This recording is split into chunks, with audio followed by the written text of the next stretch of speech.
My girlfriend just announced she married my adoptive brother and said it is just a piece of paper until the baby is born. Just 3 months before our wedding, I am sitting in my car outside a gas station right now because I cannot handle going back home. My hands are still shaking as I type this, but I need to get this out before I completely lose it. 3 months. That is how long Riley and I had left until our wedding. We have been together for 4 years, engaged for almost 2 years.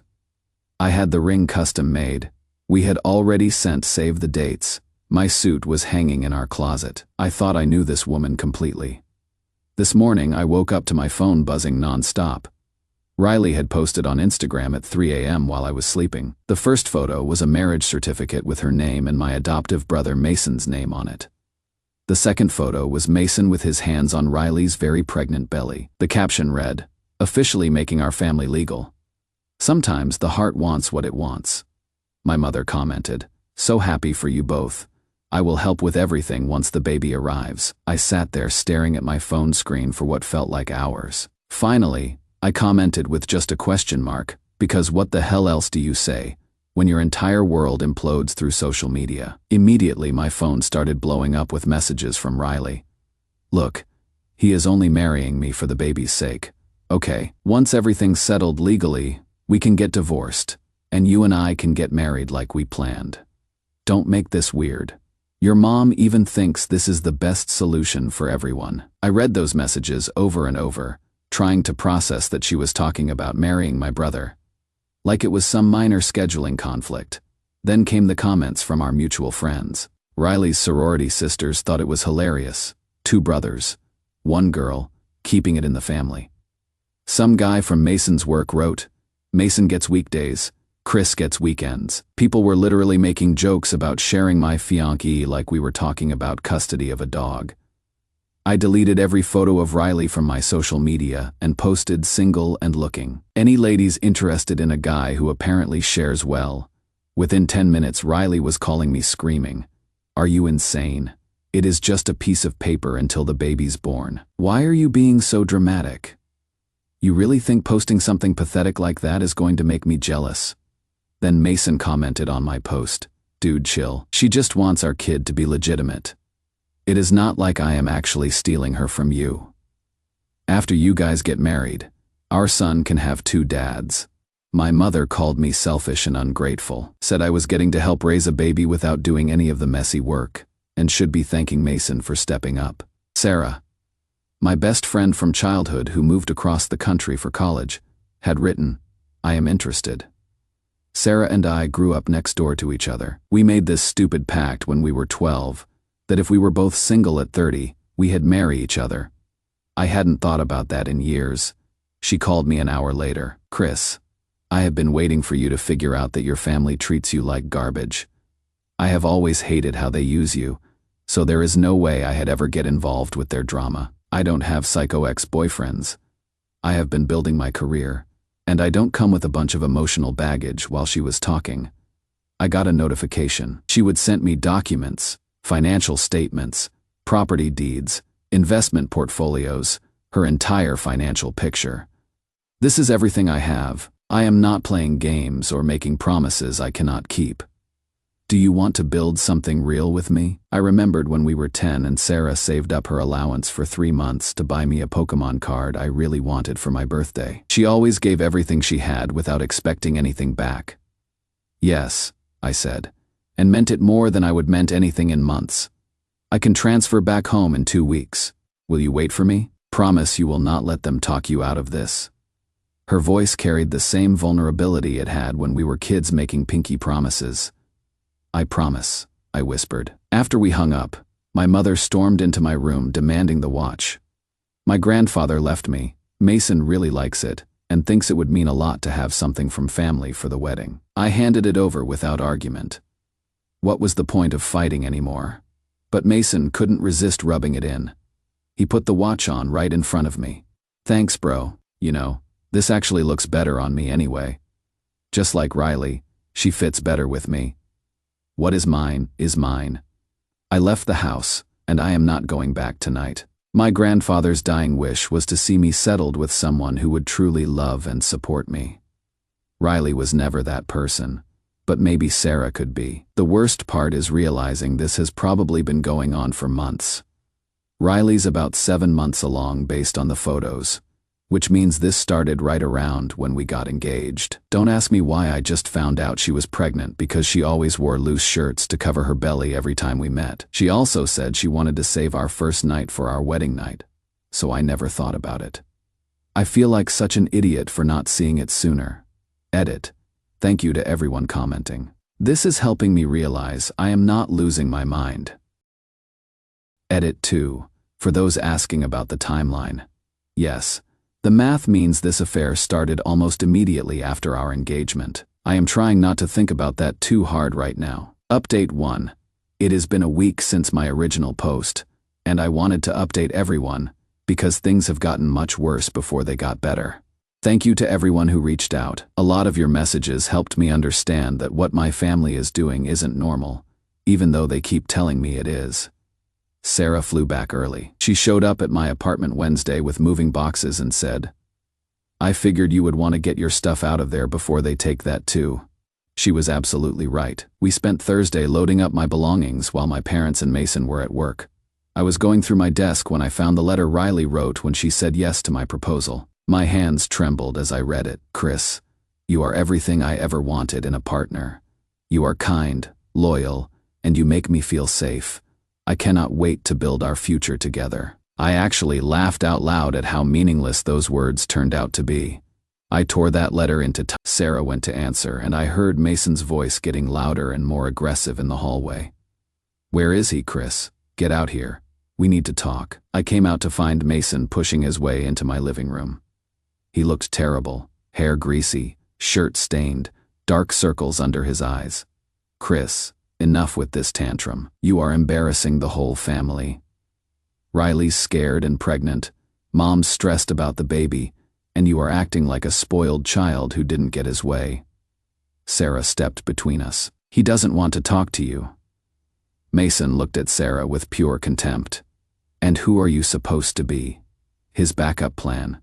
He will get tired of you once he comes to his senses." "I am someone who has never betrayed him," Sarah said calmly. That set Mason off. "You don't know anything about our family. Chris and Riley had something real. Just because you showed up during a rough patch doesn't mean you understand what they built together." "Built," I corrected.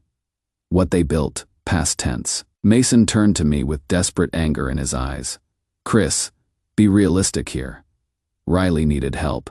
The baby needs a stable situation. This is temporary, just until we get custody and support figured out.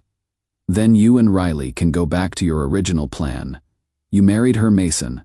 It is just legal protection for the kid. You got her pregnant. Look, that happened one time when we were both drunk and Mom suggested." He caught himself too late. "Mom suggested what?"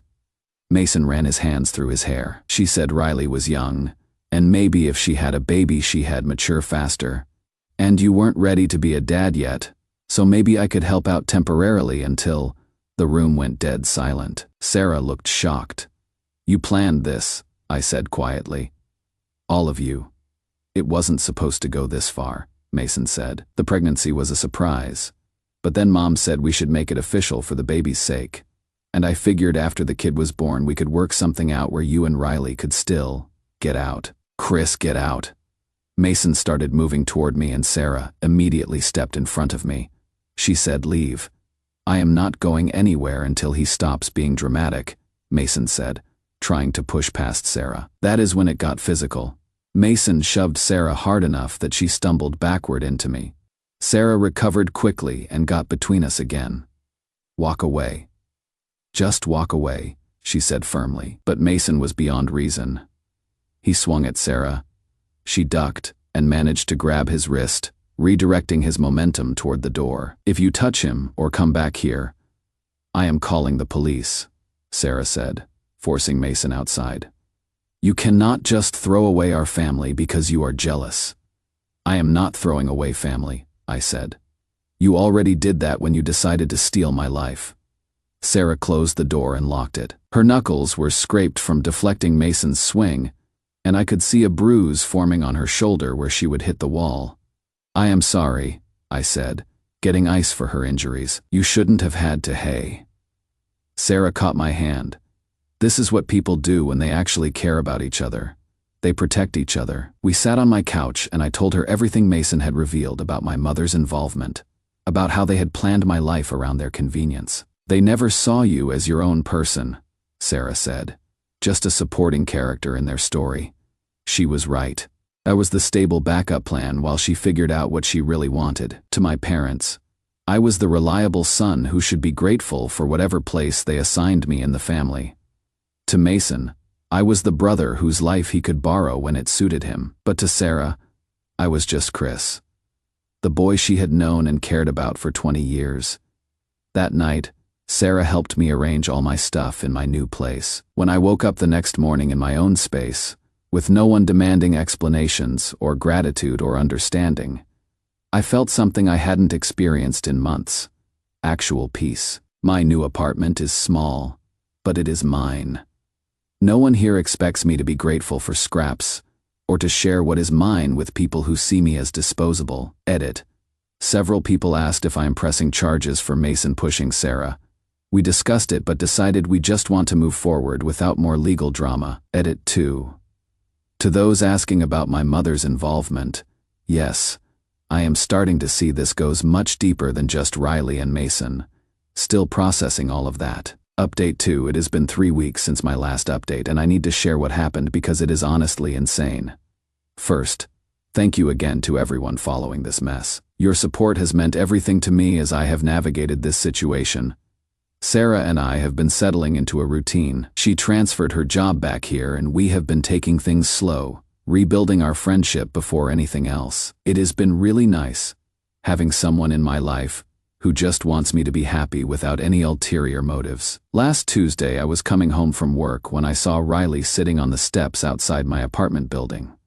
She was very obviously pregnant now, probably 8 months along, and looked terrible. Hair unwashed, clothes that didn't fit properly, dark circles under her eyes. "Chris, please, I need to talk to you," she said as I approached. I almost kept walking, but something about how defeated she looked made me stop. 5 minutes, I said. Mason left, she said immediately. He packed everything and moved back in with his parents. Said he couldn't handle the responsibility and that this whole thing was a mistake. I felt a mix of vindication and genuine concern for her situation. What about my mother? She seemed pretty invested in this plan. Riley laughed bitterly. Your mother stopped taking my calls the second Mason told her he was done. Apparently, I am no longer useful to the family now that their precious son doesn't want to play house anymore. We went upstairs to my apartment. Sarah was at work, so it was just Riley and me sitting across from each other in my living room. Tell me the truth, I said. All of it. Riley took a shaky breath. Your mother approached me about 6 months after we got engaged. She said you weren't mature enough to be a father yet, but that Mason was looking to settle down. She suggested that maybe Mason and I could help each other out while giving you more time to grow up. My stomach dropped. Help each other out how? She said, if I got pregnant by Mason, it would solve everyone's problems. Mason would have the family he wanted. I would have a baby and financial security. And you would have more time to focus on your career before taking on fatherhood. She made it sound like I would be doing everyone a favor. So you just went along with it. Riley started crying. Chris, you have to understand. I was scared. We had just gotten engaged and suddenly everyone was asking when we were having kids, when you were getting promoted, whether you could afford a house. Your mother made it sound like our relationship was in trouble. And this was a way to fix everything. I stared at her. You could have talked to me. I tried. But every time I brought up concerns about our future, you just said everything would work out. Your mother said that proved you weren't ready for real responsibility. My mother had isolated Riley from me, convinced her our relationship was failing, and offered Mason as a solution to problems she had helped create. When did you realize it was wrong? I asked. About 2 months ago, when Mason started talking about his family, and how he didn't want you involved with the baby at all. That is when I understood that your mother never intended for you and me to get back together. She wanted Mason to replace you entirely. Riley wiped her eyes. I tried to fix it. I told Mason I wanted to tell you the truth and work something out, But he said if I ruined this for him, he would make sure everyone knew I was a cheating gold digger who tried to trap two brothers, and now he is just gone. His parents gave him money to move to Portland. Start fresh, where no one knows about this mess. They are pretending the baby doesn't exist. I sat there absorbing this information. I said everything. I felt bad for her. She had been manipulated too, I asked. I don't expect you to take me back, she said quickly. I know I destroyed that. But I don't have anywhere to go, and the baby's due in 3 weeks. I don't know what to do. Sarah came home, while Riley was still there. I explained the situation, and watched Sarah's face as she processed everything. This is bigger than we thought, Sarah said after Riley left. Your mother orchestrated this whole thing to replace you with Mason. That night, I called my father, the one person in that family who had always been decent to me. I told him everything Riley had revealed. There was a long silence before he spoke. Chris, I am so sorry. I knew your mother favored Mason, but I had no idea she was actively sabotaging your relationship. This is unconscionable. Did you know about any of it? I knew she was spending a lot of time with Riley and Mason, but she said she was just helping them plan some surprise for you. I should have asked more questions. 2 days later, my father called back. I have talked to your mother. She is not denying what she did, but she is claiming she was trying to help everyone find happiness. She says you are better off with Sarah anyway, so everything worked out. The casual cruelty of that statement hit me hard. In my mother's mind, manipulating my relationship and stealing my fiancée was justified, because she decided I would be happier with someone else. I am done with her, I told my father. Completely done. I understand, he said sadly. I am considering my own options here. What she did to you, to all of you, it is not something I can just overlook.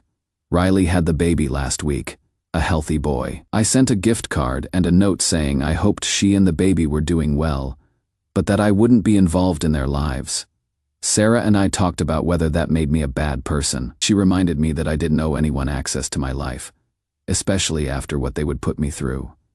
You can wish them well without sacrificing your peace, she said. Sometimes the kindest thing is a clean break. She is right.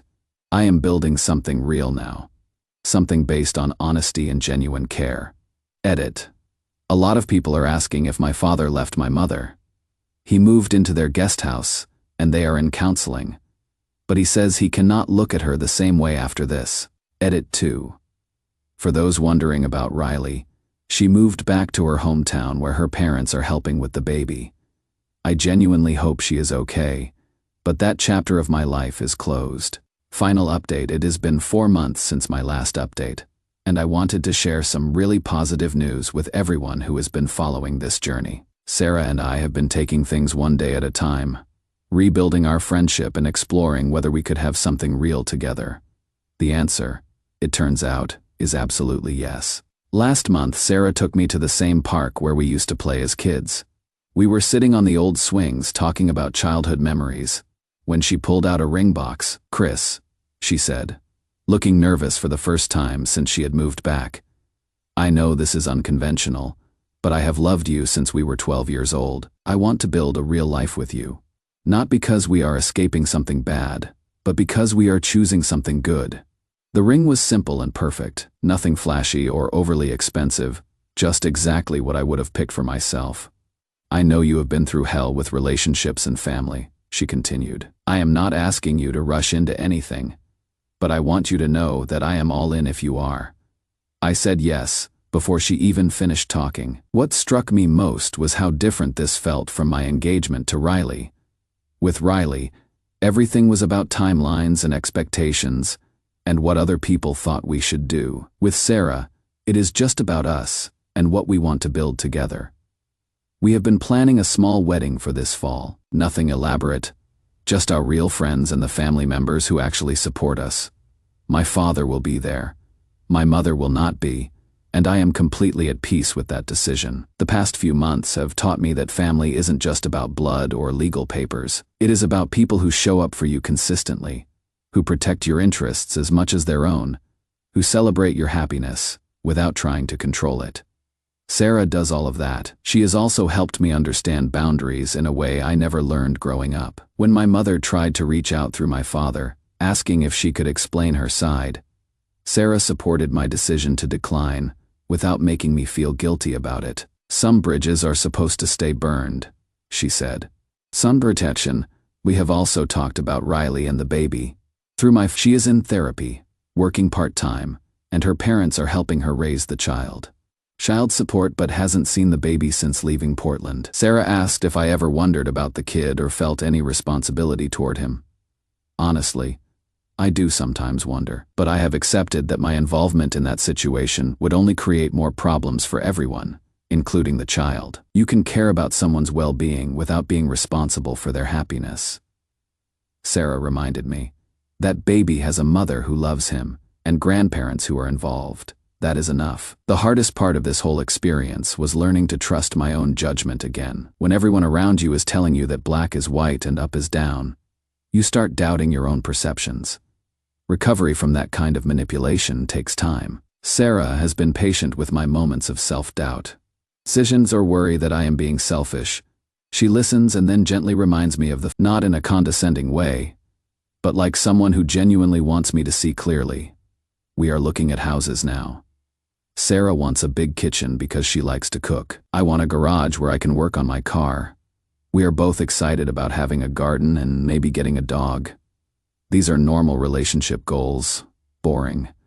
Even after the chaos of the past year, boring feels like the greatest luxury imaginable. My grandfather would have loved Sarah. He always said the right person for me would be someone who made me feel more like myself, not less. With Riley, I was constantly trying to be the person she and my family needed me to be. With Sarah, I can just be Chris. Last week we ran into Mason at a coffee shop downtown. He was with some woman I didn't recognize, and he looked uncomfortable when he saw us. He nodded in our direction but didn't approach. Sarah squeezed my hand and asked if I was okay. I realized I felt nothing. Not anger, not sadness, not even curiosity about who he was with or how he was doing. Just complete indifference. I am perfect, I told her, and meant it. The wedding is in October. We are having it in Sarah's parents' backyard under the oak tree, where we carved our initials when we were 14. Some promises are worth keeping, even if it takes 20 years to fulfill them. Edit. Thank you to everyone congratulating us. Sarah says hi and appreciates all the support. Edit 2. For those asking about my father, he and my mother are divorced now. He says he couldn't stay married to someone capable of that level of manipulation.